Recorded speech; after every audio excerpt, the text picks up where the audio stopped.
Gauri Suryavanshi, S Marathi मध्ये आपलं स्वागत। वळूया आजच्या बातमीकडे। वणी येथील ग्रामीण रुग्णालयात मुदत बाह्य झालेल्या औषधांसोबत मुदत न संपलेली औषधेही जाळल्याचा गंभीर प्रकार उघडकीस आलाय। त्यामुळे रुग्णालयाच्या कारभारावर पुन्हा एकदा प्रश्नचिन्ह निर्माण झाले। एका न्यूजने या संदर्भात वृत्त प्रकाशित केल्यानंतर जिल्हा प्रशासनाने तातडीने चौकशीचे आदेश दिले होते। मात्र ही चौकशी वरवरची असल्याचे प्रसार माध्यमांच्या प्रतिनिधींच्या पाहणीत समोर आले। नक्की काय घडलंय?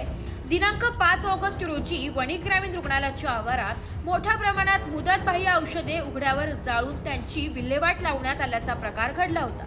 याविषयी वृत्त प्रकाशित झाल्यानंतर उपसंचालक विभागाकडून सहाय्यक संचालक डॉक्टर योगेश चित्ते व जिल्हा रुग्णालयाचे निवासी वैद्यकीय अधिकारी डॉक्टर संदीप सूर्यवंशी यांच्यासह एक चौकशी समिती वणीत दाखल झाली। त्यांनी घटनास्थळाची पाहणी केली। चौकशीत काय आढळलं? ही चौकशी समिती परत गेल्यानंतर प्रसार माध्यमांच्या प्रतिनिधींनी पुन्हा घटनास्थळाची पाहणी केली। त्यावेळी त्यांना अनेक अर्धवट जळालेली औषधे आढळली। त्यांची तपासणी केली असता त्यातील काही औषधांची मुदत संपलेली नव्हती असे आढळून आलं। याबाबत पुन्हा चौकशी समितीला बोलावून हा प्रकार त्यांच्या निदर्शनास आणून देण्यात आला। या घटनेमुळे रुग्णालयाच्या प्रशासनावर तीव्र नाराजी व्यक्त होत आहे। सर्व औषधांची तपासणी करून दोषींवर कठोर कारवाई करू, कुणालाही पाठीशी घालणार नाही असे चौकशी समितीने सांगितले असले तरी ही कारवाई केवळ वरवरची असल्याचा आरोप होत आहे। रुग्णालयातील औषधांच्या विल्हेवाटीबाबतची ही गंभीर चूक आरोग्य विभागाच्या कार्यक्षमतेवर प्रश्नचिन्ह निर्माण करणारी आहे। या प्रकरणी दोषींवर कोणती कारवाई होते हे पाहणे महत्त्वाचे ठरेल। या प्रकारच्या गंभीर अनियमिततेमुळे स्थानिक नागरिकांमध्ये आणि रुग्णांमध्ये भीतीचे वातावरण आहे। तिकडे ते लोक घेऊन जातात पेशंट मग त्याच्यामध्ये त्यांनी गोळा करून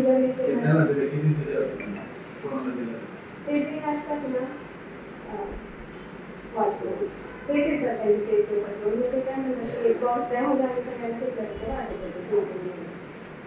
मेडिसिन इथलं झालं तिकडचं नाही झालं ना? नाही सर इथलं नाही आहे मेडिसिन। माझ्या स्टोअरमध्ये कुठलंच ते झालेलं मेडिसिन कोणतं तुमच्या इथलं नाही का? नाही ते तिकडच्या क्लिनिकच्या वेळेस सापडले। तुमच्या कोणाची क्लिनिक कोणी केली? त्याबाबत जिल्हा स्तरावर चौकशी समिती स्थापन करण्यात आलेली आहे। चौकशी समितीने आज त्या संबंधित जे काही अधिकारी कर्मचारी आहेत त्यांचा जबाब घेतलेला आहे आणि त्या कोविड काळातले जे काही औषध होते आणि जे काही लाईन लिस्ट आहे इथले जे काही फार्मसी ऑफिसर आहेत त्यांच्याकडून आम्ही घेणार आहोत आणि संबंधित जे काही जबाबदार असतील त्यांच्यावरती चौकशांची जो काही अहवाल आहेत त्यांच्यावर योग्य ती कारवाई केली जाईल। ते आता चौकशी नंतरच ते सांगतात। औषध नक्की कोविड काळातील होतं असं कसं होतं? आता तर गोळ्या दुसऱ्या म्हणजे मेडिसिन होतं ना, त्या ठिकाणी प्रत्यक्ष पाहणी केली तर त्या ठिकाणी सगळं जळालेलं होतं। त्याच्यामुळे लोकांचे जे काही इथले जे काही अधिकारी कर्मचारी आहेत त्यांचे जे काही जबाब आहेत त्याच्यावर आम्ही ते निष्कर्ष काढणार आहोत। त्याबाबत वैद्यकीय अधीक्षक यांच्याकडून आम्ही जबाब घेतलेला आहे। त्यांनी काय सांगितलं? चौकशी अहवाल जो आहे त्या चौकशी अहवालावर त्याच्यावर सांगता येईल योग्य जे काही संबंधित आहेत त्यांच्यावर कारवाई केली जाईल। एस मराठी न्यूज साठी वृत्त संपादक शामराव सोनवणे, वणी। अशाच नवीन ताज्या घडामोडी जाणून घेण्यासाठी आमच्या एस मराठी न्यूज चॅनलला लाईक करा, शेअर करा, सबस्क्राईब करा आणि बेल आयकॉनला क्लिक करायला विसरू नका।